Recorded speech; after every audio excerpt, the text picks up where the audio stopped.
sebagai tempat curhatnya si pembeli, ya.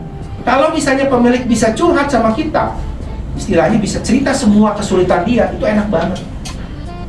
Kita bisa kasih suggest sebagai konsultan. Hitung-hitungan, kalau dia misalnya kepepet, dia mesti bayar utang, ya. Tapi pihak ketiga dia punya utang. Ke bank ada tempo yang dia harus beresin. Belum lagi ada beberapa hal dia harus anggaplah anaknya perlu buat sekolah dan sebagainya.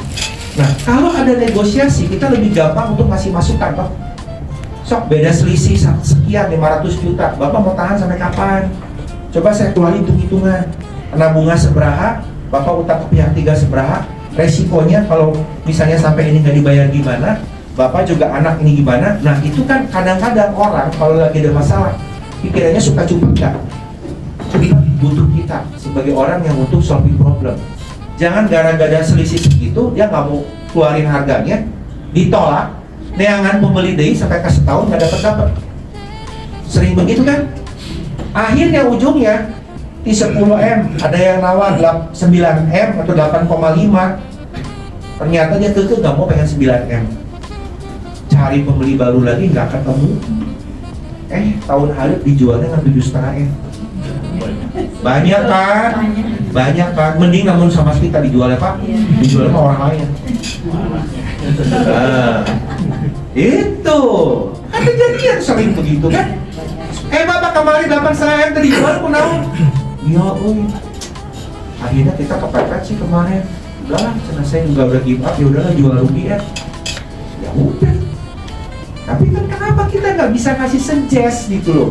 Kenapa kita nggak bisa ngebuka pikiran dia? Karena kita bukan konsultan.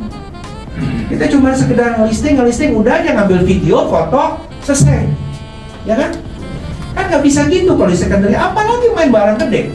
Waris kita kudu bikin laporan pemasaran, di-share ke warisnya semua.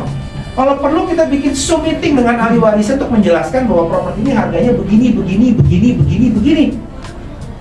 Nggak bisa kita ngandalin satu untuk ngomong ke 9 orang waris, mana bisa? Ya kan? Mulut dia nggak akan sanggup, apalagi kalau ada pokoknya tuh siapa yang dominan. Wah, lu macan pengen bagi waris gancangan, kan nggak enak urusan saudara kan?